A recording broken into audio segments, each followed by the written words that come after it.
message of hope. A bold message of hope. And I look back over the congregation. I hope that I can give you a message of hope today. I don't know what you're going through. I don't know what you've been through. I don't know what we're facing as a nation, or how the fires are going to go, what's going to be destroyed. But he said there, it says there in chapter 7 and verse 1, then Elisha said, now that ought to bring you hope right there. He's not telling you a story. He's not telling you the front page of the news. He's telling you from the word of the Lord. The word of the Lord is forever settled in heaven, and for the word of the Lord is forever true. He says here, hear the word of the Lord. Thus saith the Lord, tomorrow about this time shall a measure of fine flour be sold for a shekel, and 2 measures of barley for a shekel in the gates of Samaria. And then somebody always has to be a smart aleck. You know what I'm saying? I mean, you have that thing on your phone, and people saying, pray for such and such, or do this and that there, and then some smart aleck comes off the wall and makes a stupid answer or comment about somebody's text. And so here in verse 2, here's a smart aleck right here. Then a Lord on whose hand the king leaned answered and said to the man of God, behold, if the Lord would make windows in heaven, this thing might be. Now, wasn't that a stupid thing to say? If the Lord will make windows in heaven, this thing might be. And he said, behold, thou shalt see it with thine eyes, but shall not eat thereof. Honey, yes, sir, there's always somebody out there trying to be a smart aleck. And then we can see another drama here was unfolding just outside the gate. Here we have 4 lepers out there. Now, you know, lepers are supposed to stay separated from the other congregating people, and they have to cover their face when they got within so many feet of them and say, unclean and unclean. And so here's 4 lepers standing outside the gate, and they're having a discussion among themselves. And they said, you know, what are we going to do here, really? What are we going to do? They discuss their options. Aren't you glad we have options? You know why I think we have options? Because the Lord allows us to be able to make our own choice. The Lord allows us to make a choice. That's why He gives options. And some of them He's in favor of, and some of them He's not in favor of. But it says there in verse 3, and there were 4 leprous men at the entering of the gate, and they said one to another, why sit we here till we die? That's a pretty good question, ain't it? I mean, you're in a famine, and there's no more food out here, and these guys already know they're going to die anyway, but they said, why sit we here till we die? So they had an option here. They said, if we say that we will enter into the city, then the famine is in the city, and we shall die there. Duh. You know, don't take a rocket scientist to figure that out. If there's no food in the city, famine in the city, you go in there and you die, then you die in the city. You die in the city. And if we sit still here, we die also. Now therefore come and let us fall into the hands of the Syrians. If they save us alive, we shall live. And if they kill us, we shall die. That makes sense, don't it? Yeah. If they save us, we'll live. If they kill us, we'll die. We'll die. I mean, a first grader could figure that out. You know, it just, but they had the option. And you and I have an option. We had an option this morning whether to come to church or stay home. We had an option this morning. I haven't eaten yet, so I'm trying to hurry through this. You know, so I know that's unusual. You know, I don't eat on Sunday morning. I just drink a cup of coffee but man, when it comes lunchtime, watch out. Don't get in my way. Don't get in my way. I mean, I've got 14 chicken legs at the house. Yeah. We're going to fight over them probably when we get to the house. But, you know, that's unusual because usually I wake up every morning, I'm starving to death. I have to get something to eat as soon as my feet hit the floor. Sometimes I just don't even put my pants on, just walk into the kitchen and start getting something to eat. But now, you know, we got boyfriends and girlfriends visiting with the grandkids, and that can be dangerous. That can be dangerous walking around like that in your own house, you know. But Sunday morning, I'm not hungry. Sunday morning. I'm just not hungry, so we can see here, you know, that what they did find, you might say, was stores of food. They decided to chance it with the enemy. They did. They hobbled over to the camp, and they were so amazed. There was nobody there. There was nobody there to camp. And this was the camp of the enemy. So we can see here there was food, there was animals, there was clothing, there was silver, there was gold. This was just too good to be true. If I would put a title to this message, that's what I would title it, Too Good to Be True. And how many times, I want to tell you this, the majority of things that sound too good to be true are too good to be true. Too good to be true. Like when we first got married, you know, I don't know how anybody ever knew that you got married. Well, up in Ohio, they'd put it in the paper. You know, down in Georgia, they don't last long enough to put in the paper.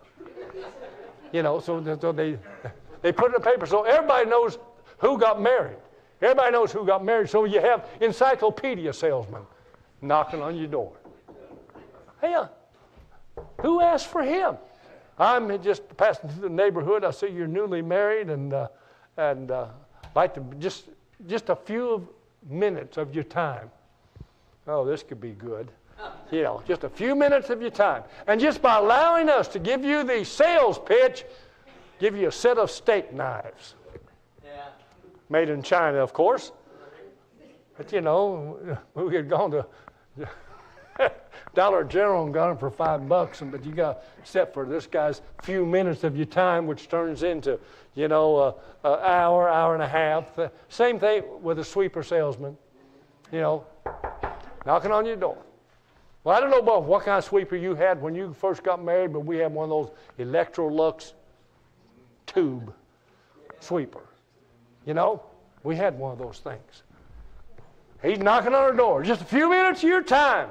I knew when I opened that door, let him in, I should have slammed it in his face. But being the good fellow that I am, come on in. Come on in. He brings this thing in, brings 2 or 3 boxes with this thing he's got. I mean, it does everything but shampoo the dog. You know what I'm saying? I mean, it'd do anything. It'd be like this. I came into church one afternoon or one evening, and I was doing something. I heard a noise. And I thought, somebody's in here. Somebody's in here. And I don't know if you've ever noticed or not, but probably you haven't been in here. But we got one of those robot sweepers. You know, it's just about that big around. And so I went walking down through the aisle over there, looking around. I looked over. I saw something move. I thought it was a rat. So, you know, I saw something move and looked over there. Here's this little old thing just going around those pews. So, you know what I said? We're going to cut the custodian's pay. Yeah. He got this little old sweeper. He can turn that thing on from home. Comes over here and does all the sweeping for him. All he got to do is empty the trash cans. You know? Yeah. Then pretty soon they'll come up with something. I'll hear another noise and be something out there emptying the trash can. Digging in the trash can. I tell you, this modern conveniences, boys, I tell you what, we just have no hope. Have no hope. You look at all the things that used to be whipped up at home, you know, and everything. Now everything's in a box. Whatever you want's in a box. You can get anything you want in a box.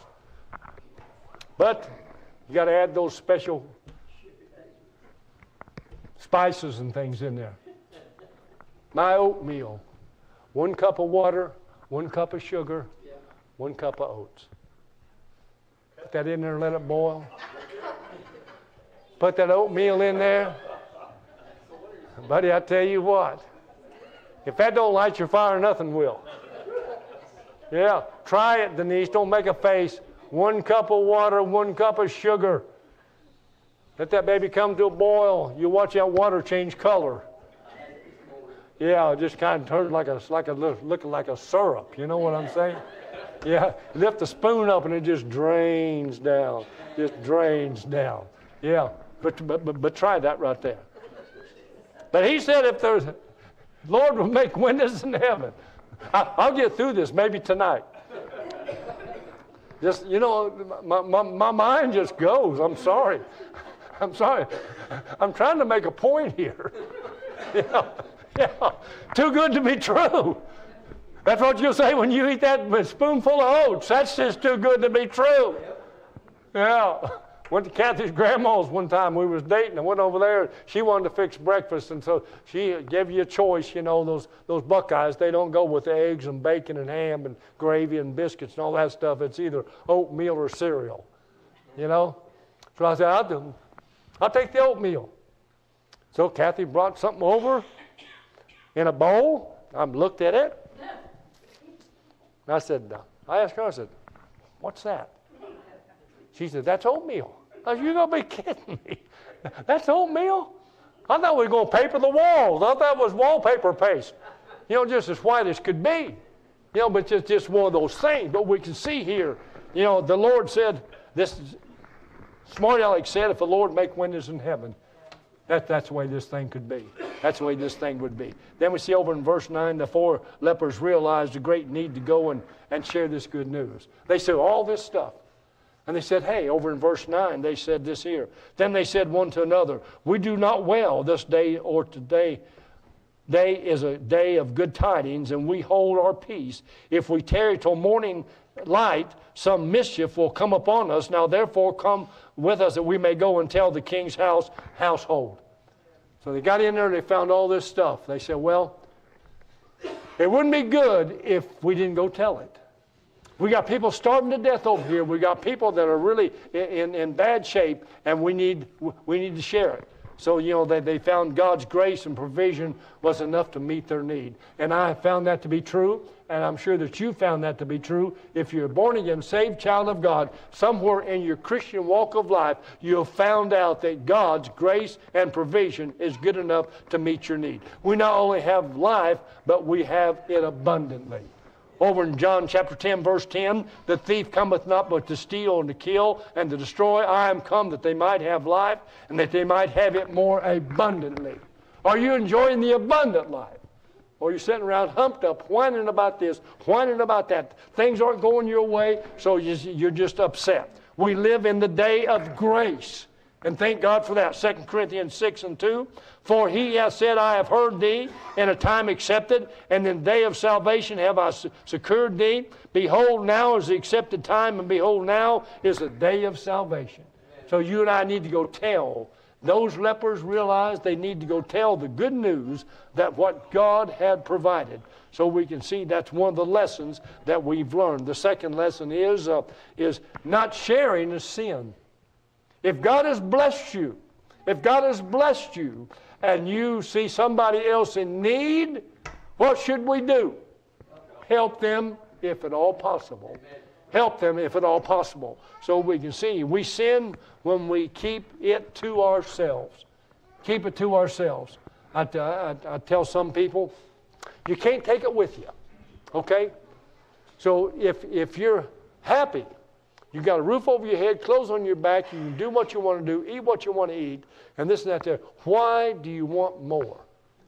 Why do you want more? Families have fallen out over the more that you have.